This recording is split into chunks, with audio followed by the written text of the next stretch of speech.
सादत हसन मंटो की जिंदगी और फन के मुख्तलिफ पहलुओं पर सैकड़ों हजारों सफ़हात लिखे जा चुके हैं, लेकिन उनकी जिंदगी पर एक ऐसे साइकेट्रिस्ट के ख्यालात शायद पहले सामने नहीं आए जिन्होंने मंटो के आखिरी अय्याम में उनका इलाज भी किया था। क्या मंटो को बिजली के झटके लगते थे? क्या वो पागलपन का शिकार थे? अस्पताल में उनका रवैया क्या था? उनका इलाज कैसे किया जाता था? डॉक्टर हसन मंजर मंटो से ज्यादा तवील गुफ्तगू क्यों नहीं करते थे?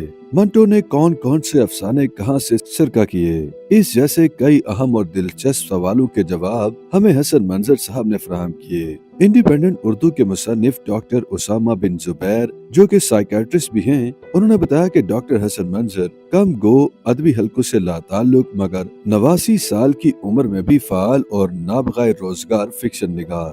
2021 की मुलाकात में उन्होंने मुझे बताया कि वो मेडिकल के 30वें साल में थे जब मंटो लाहौर के म्यो अस्पताल के नफ्सियाती वार्ड में जेर इलाज थे, जिसे उस वक्त पागल खाना भी कहा जाता था। मंटो सा शख्स जहनी बीमारों के दरमियान खुद आता था या लाया जाता था? वहाँ उसका बर्ताव कैसा होता था? जो इमारत शराब और गम ढा रहे थे, ढहते हुए कैसी थी? उस वक्त के मसीहा इलाज के महदूद तरीकों में रहकर कैसे फिक्शन के उस नाखुदा की मदद करते थे? उसके जहन और जिस्म में क्या चलता था? और फिर 18 जनवरी 1955 को मंटो की सांस थम गई और उसकी जानदार मट्टी लाहौर की बेजान मट्टी में मिला दी गई। हसन मंजर साहब उस वक्त मेडिकल स्टूडेंट थे और बाद में माहिर नफ्सियात बने। उनका कहना था कि मंटो कभी भी साइकोटिक नहीं थे, यानी उनका हकीकत से राब्ता मुनक़ता नहीं हुआ था। अलबत्ता हो सकता है जिगर के सरोसिस की वजह से उन पर नीम बेहोशी की कैफियत आती हो। इसी किस्म की कैफियत शराब के आदी अफराद में भी आती है और डेलीरियम ट्रेमेंस कहलाती है।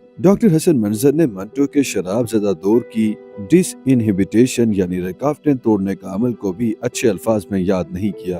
फरमाया, अदीब पे माशरती जिम्मेदारी भी आयद होती है।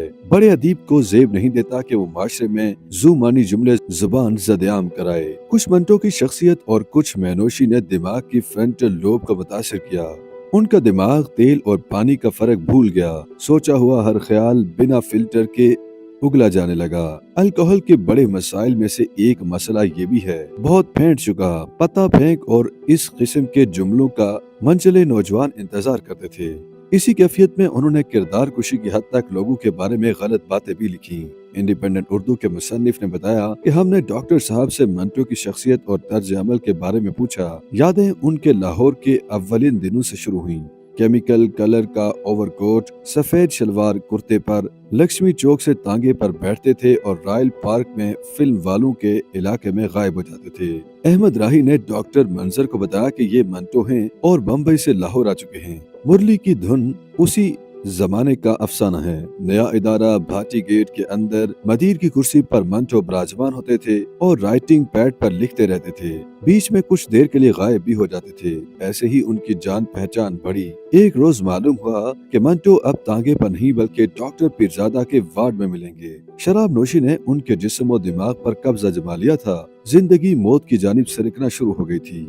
अस्पताल में मिसेस मंटो को जब डॉक्टर मंजर ने मिर्जा गालिब की जिंदगी पर बनने वाली फिल्म देखने का बताया तो वो बोली कि मंटो कहते हैं कि अमृतसर में जब लगेगी तो मैं खुद देखने जाऊंगा।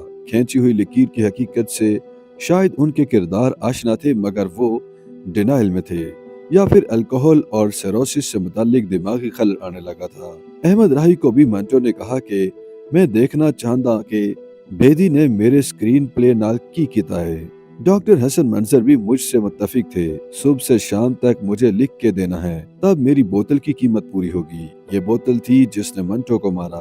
फिर डॉक्टर हसन मंजर ने उन दिनों का जिक्र करते हुए बताया कि मिसेस मंटो को डॉक्टर ने मंटो के लिए कुछ दवाओं का बताया जो मार्केट में कामयाब थीं। डॉक्टर हसन मंजर को मालूम हुआ तो उन्होंने सैंपल्स वगैरह फराहम करने की ऑफर की, जिस पर मिसेस मंटो ने माजरत कर ली कि मंटो इमदादी दवाई कबूल ना करेंगे। एक आध किस्से फिल्म या ड्रामे में उन्हें ECT यानी बिजली का इलाज लगता भी दिखाया गया। सिर्फ शराब ही थी जो पहले मंटो के फन को, फिर जिगर को और आखिर में उनको भी खा पी गई।